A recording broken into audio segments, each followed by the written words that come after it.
sinabi natin na ito'y parang direkta ang nagsasabi ng Allah. Wala kasing nasasabi rito ayon kay ganito na ang Allah ay nagsabi siya ang liwanag ng kalangitan at kalupaan. No, direkta sinasabi ng Allah. Sabi niya, Allah ang liwanag ng kalangitan at mga kalupaan at mga ibang mga planeta na napapaloob sa Milky Way o napapaloob ka dito sa nebula or dito sa universe, kung ano pa man ang alam natin na mas malaki doon sa nebula, doon sa Milky Way, doon sa universe. Kung meron pa tayong ibang word sa dictionary, mas malawak pa ron, ay Allah pa rin ang siyang ilaw or siyang liwanag sa lahat na ito. So ang kanyang liwanag ay parang katulad ng isang ilaw na lampara, na may lampara at yung lampara napapaikutan ng salamin. At ang kanyang liwanag ay hindi lamang doon sa east nor west, ngunit ito ay lumiliwanag all day, 24 hours kumbaga sa oras natin. Walang paghinto ang kanyang liwanag.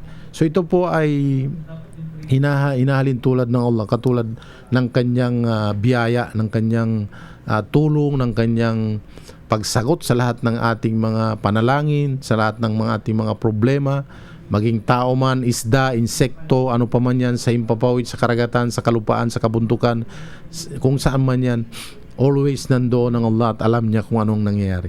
So siya yung nagmamanage lahat, yung kanyang ilaw, yung kanyang perfect light, yung kanyang blessings na parang nagsisilbing ilaw sa lahat, nagbibigay enerhiya sa lahat, ay naroroon lagi.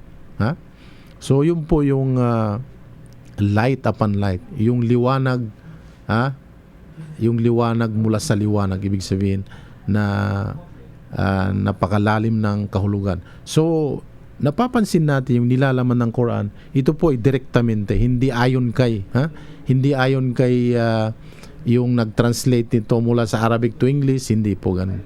So pag binasa po natin ang Quran, napakaganda po at maraming mga kaalaman tayo makukuha. So ang Quran, inulit natin, hindi lamang sa mga Arabo, hindi lamang sa mga Indonesian, hindi lamang sa mga African Muslim, hindi lamang sa mga Russian Muslim, hindi lamang sa mga Korean Muslim or Chinese Muslim, hindi po. Ngunit ito'y para sa lahat. Ito'y para sa lahat na open book. Open book, ito po ay bukas dahil ito'y panuntunan ng buhay. So sino-sino man po ang tumahak sa landas na kung saan ang landas na ito ay siyang patungo sa pagpapatawad ng dakilang tagapaglikha, gagawin ng Allah ang kanyang landas mabilis patungo sa paraiso na walang hanggan. So ang landas na yun yung kaalaman na kung saan nanggaling sa Allah subhanahu wa ta'ala. Yun yung guidance na kung saan panuntunan ng buhay na dapat tahakin ng bawat nilalang, especially tayo mga tao na meron tayong intelligent, meron tayong pag-iisip at meron tayong paninindigan. Meron tayong pamimili, yung free will na tinatawag. Kaya hindi tayo pinabayaan ng Allah na maligaw na lamang sa kadiliman. Binigyan tayo ng mga guidance. Unang-una yung guidance ng kanyang mga banal na kautusan at instructor. Sino yun? Yung mga propeta, yung mga sugo upang ipaliwanag sa atin through practical application ng kanilang pamumuhay ayon doon sa batas ng mga binigay ng Allah subhanahu wa ta'ala.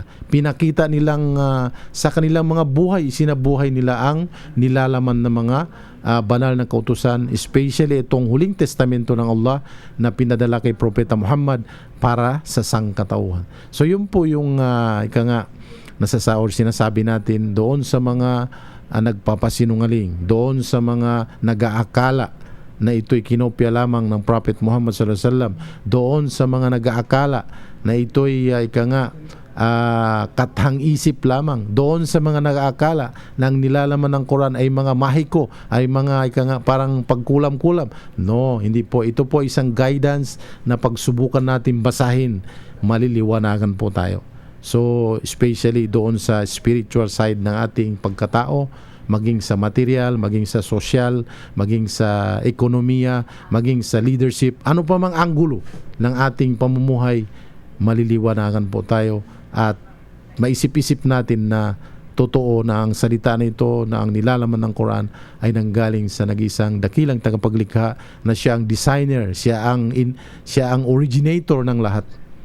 Ang lahat na ito ay wala, ngunit siya ay naroroon at siya ang lumikha sa lahat na ito. So sa punto po ito, wala na tayong oras sa ating palatuntunan. Tayo po ay nagpapasalamat pa rin sa buong puwersa ng impilang ito, ang DWJJ, ang radyo ng bansang pagkakaisa, at sa mga tao na nakakatulong sa ating programa, higit sa lahat sa management po ng impilang DWJJ, at sa ating butihing mayor na kung saan dito po sa bayan ng or dito sa city ng Cabanatuan, si Mayor J. Vergara.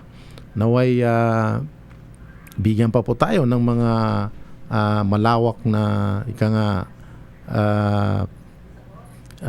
kaalaman ng Allah, at bibigyan pa tayo ng mga maraming tsansa upang matunghayan natin ang magandang aral ng Islam. Ako pa rin po ang inyong kaibigan at kapatid sa Impapawid, Kamar bin Yaqub Sabdullah, ang nagsasabi, wa ilalika, wassalamu alaikum warahmatullahi wabarakatuh.